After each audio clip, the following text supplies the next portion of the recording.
Quando se fala em reforma no Brasil, é difícil não pensar em um ataque sobre os trabalhadores e também sobre o povo brasileiro. E nós estamos aqui hoje para falar sobre essa reforma administrativa que está sendo proposta pela Câmara dos Deputados, recebendo o presidente do sindicato, Valdir Avelino, e os representantes da Delegacia Sindical de Ribeirão Preto, do Sindifisco Nacional, Francisco César, e também o Gedir Silva, para a gente falar deste importante assunto. Presidente, é reforma administrativa ou é a destruição do serviço público? Um prazer recebê-lo aqui nesse bate-papo. Prazer é todo meu.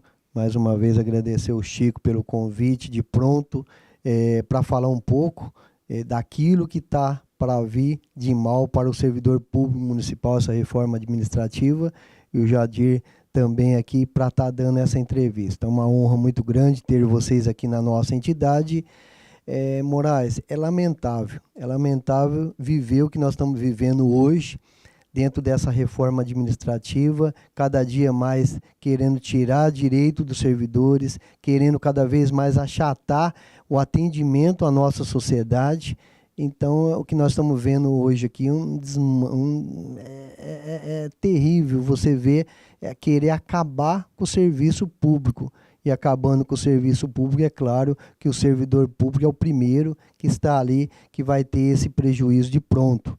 Então, é lamentável viver o que nós estamos vivendo, estamos aí tendo toda essa articulação, e no dia 29 estaremos ali em Brasília para fazer um grande ato, tanto sindicatos, federações, centrais, está imbuído com esse mesmo objetivo, derrubar o que está lá hoje, esse projeto administrativo que vem mexer com toda a estrutura do nosso Estado.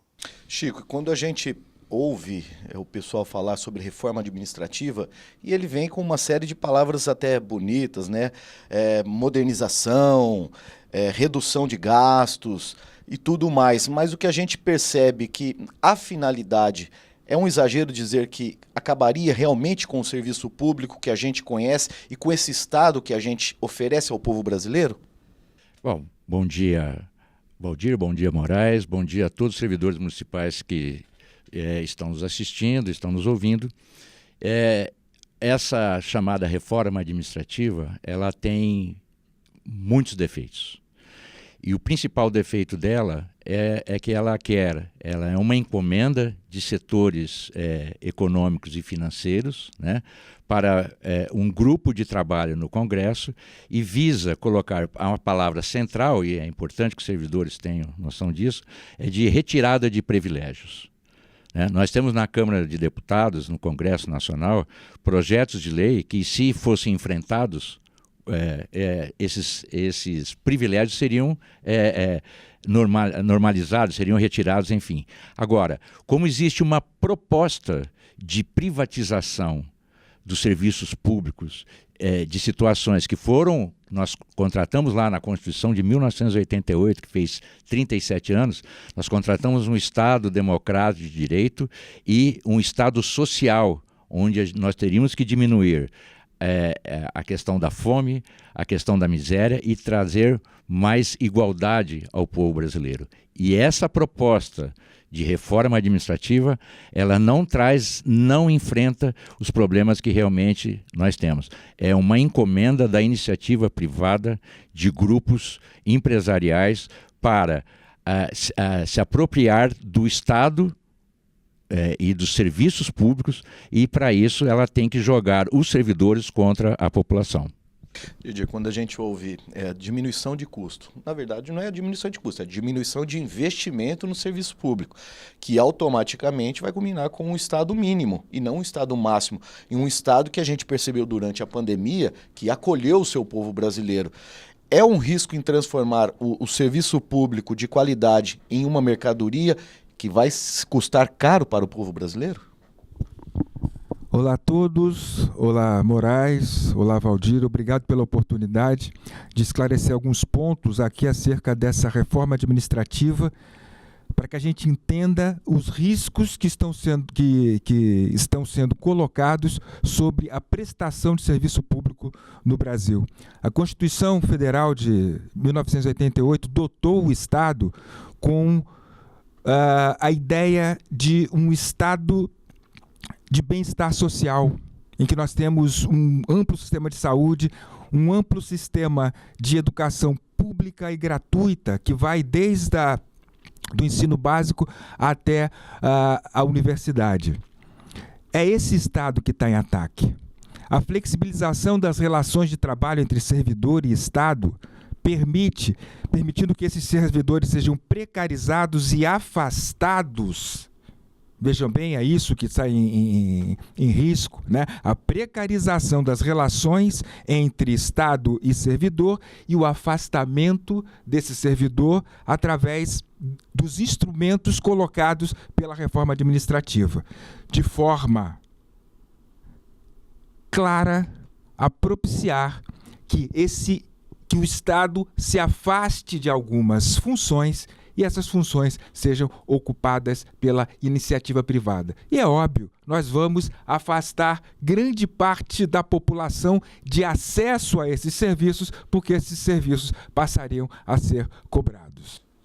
Presidente, o que o sindicato está tentando fazer hoje aqui nessa conversa nada mais é do que conscientizar a categoria, que ela tem que estar consciente do que vem pela frente e é algo muito sério, e a população. É esse o trabalho que a entidade pensa neste momento, iniciado a partir de agora? É exatamente isso, Moraes. Primeiro começamos aqui com o Chico, com o Jandir, para estar esclarecendo para os nossos servidores, porque muitas das vezes o servidor tem lá 2 empregos, muitas vezes não tem como fazer esse levantamento, que nós estamos falando aí de um projeto que tem mais de 500 páginas. Então, nós estamos hoje, a partir de hoje, já levando para o servidor para que ele possa conscientizar o tão danoso que é essa reforma administrativa. Então, essa semana nós vamos ficar a semana toda, vou trazer outras pessoas também para falarem da reforma, para os servidores, do modo geral, se conscientizar, e aí sim nós vamos depois adotar algumas medidas também para o grande ato no dia 29 em Brasília. Chico, recentemente nós tivemos aí a PEC da blindagem sendo barrada, tivemos essa conquista importante para a classe trabalhadora da isenção do imposto de renda para quem ganha até R$5.000, e me parece que essas derrotas não caíram muito bem na Câmara dos Deputados. Dá para dizer, inclusive, que essa reforma é um ataque diante dessas derrotas sofridas por eles, e mais, o problema da questão financeira brasileira, ela está no trabalhador que atende a população na ponta nos serviços? Interessante essas 2 perguntas que você fez. Bom, em primeiro plano, né, nós tivemos um avanço, né, importantíssimo, que foi da isenção dos R$5.000, com extensão até 7.350, mas nós do Sindifisco Nacional, que fizemos uma emenda ao projeto 1807, não conseguimos a correção da tabela progressiva para todo o trabalho assalariado, todos os trabalhadores desse país e todos aqueles que efetivamente têm retenção do imposto de renda na fonte mensalmente. Tá? Em relação a essa questão colocada, que a reforma administrativa nos parece colocada tão abruptamente após essa, sem discussão, hein? É importante que os servidores, todos os servidores saibam que não houve discussão nem com a sociedade, aqueles que dependem dos serviços públicos, efetivamente, 95% da população brasileira, e nem foi discutido com os servidores públicos. Nós tivemos uma ou outra audiência no Congresso quando cada entidade teve 3 minutos para se manifestar. Quando esse projeto de reforma administrativa, encomendado, tem associações, tem institutos, tem federações que estão trabalhando desde 2024 nesse projeto. E está sendo apresentado agora sem assinatura aquiescência de todo o grupo de trabalho designado para analisar essa reforma, o que é uma burla já de início. Agora, respondendo então a sua pergunta, eu digo o seguinte, é sim uma oportunidade de dizer o seguinte, bom, já que a Câmara teve que votar por unanimidade a isenção dos 5.000, vamos colocar agora uma pauta extremamente tóxica para o trabalhador brasileiro, que é a privatização do serviço público. E isso, na minha opinião, é sim uma vingança ao pequeno avanço que nós tivemos com a manifestação popular que ensejou a isenção de 5.000 até 7.350. Na minha opinião, sim. Didir, e esse ataque? Muitos trabalhadores falam, não, mas a partir de aprovada, só vai pegar os novos, quem estiver entrando no serviço público. Isso é verdade? Bom, que os novos vão ser afetados é uma verdade, porque a PEC vai atacar os que entram agora no serviço público, né? Porque os que já estão, eles têm a presunção de garantia de direitos. Mas o que acontece? A gente tem que pensar que o Estado como um todo está sendo remodelado, o Estado como um todo está sendo reconstruído. Então a PEC prevê, por exemplo, a extinção de cargos, a extinção de órgãos e os funcionários que ocupam esses cargos, que vão deixar de existir, dos órgãos que vão deixar de existir, vão ficar em disponibilidade para serem aproveitados em outros cargos, em outros órgãos, ou para não serem aproveitados. E nós sabemos que o funcionário em disponibilidade perde uma série de direitos, de gratificações, de remuneração por produtividade que afeta ao desempenho efetivo do seu cargo. Então, afeta sim, de forma muito clara, tanto aos trabalhadores, aos funcionários públicos, aos servidores, que atualmente estão em exercício, como aqueles que irão entrar. Além do que, regulamenta a exoneração por desempenho. Tá certo? Então, mais uma espada que irá pender sobre os funcionários públicos, que é a perda do cargo por desempenho. Presidente, esse é um assunto também muito sério, né? Quando se fala em exoneração, em estabilidade no serviço público, há uma crítica de quem não sabe o que realmente isso custa para o cidadão, para o povo brasileiro e para o trabalhador. Por quê? O servidor público ele tem estabilidade, mas porque ele é concursado e porque ele tem o dever de denunciar quando há algo de errado no serviço público. Se ele perder essa estabilidade, ele automaticamente será obrigado a se calar diante de injustiças, porque senão o serviço dele, o trabalho dele estará em risco também? Exatamente isso, Moraes. Você tocou num ponto muito importante e a nossa sociedade, os nossos servidores têm que entender isso. Você imagina um servidor que hoje faz diversas fiscalizações em todos os setores e aí você depara hoje com uma gama aí de interesses outros e você tem uma fiscalização, quem vai ser punido se tiver essa aprovação dessa reforma? É o servidor. E o servidor ele vai ter que não poder mais se manifestar como hoje. Hoje a pessoa é concursada, hoje mesmo assim ainda tem determinadas perseguições. Você imagina se aprovar a PEC como ela está, claro, ele entrou em determinado viés em termos de fiscalização e fiscalizar alguém que realmente precisa ser fiscalizado, claro que quando for para fazer avaliações dele ou até mesmo a demissão, claro que ele vai estar o primeiro da lista. Então isso é uma coisa muito séria e a nossa sociedade, os nossos servidores têm que entender isso.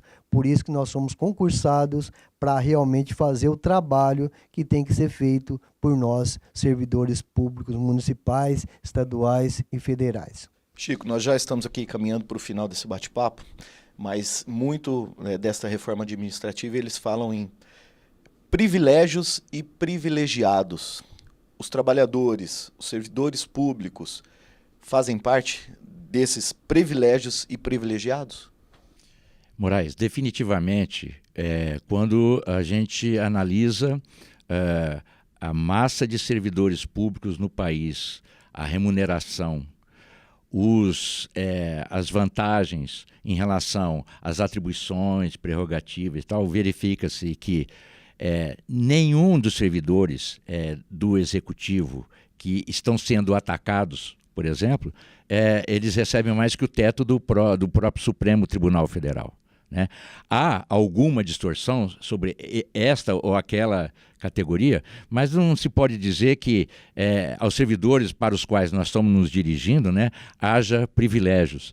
Não existe privilégios para quem cumpre com a sua obrigação de estar representando o Estado contratado na Constituição de 1988.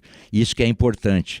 E aqui eu deixo um recado e faço até um apelo aos mais de 13 mil filiados ao Sindicato dos Municipários de Ribeirão Preto, né? Cada um de vocês tem que e deve irradiar para outros servidores públicos que, primeiro, não há privilégio em relação à função de vocês, não há privilégio pelo que vocês conquistaram em se aposentar, não há privilégio em relação aos pensionistas, né, em homenagem àqueles que trabalharam e tal. O servidor público não é privilegiado. A palavra privilégio está sendo colocada para enganar a sociedade brasileira. Os privilégios são de poucos nesse país e a gente sabe quem é que ganha com os juros da dívida pública da União, quem é que ganha com a isenção de mais de 1 trilhão e 200 bilhões de reais ano de distribuição de lucros e dividendos sem retenção de um único centavo. Nós sabemos, nós da Receita Federal, os auditores fiscais da Receita Federal, sabem quem são os privilegiados. E quem é que vai ganhar, Gedir?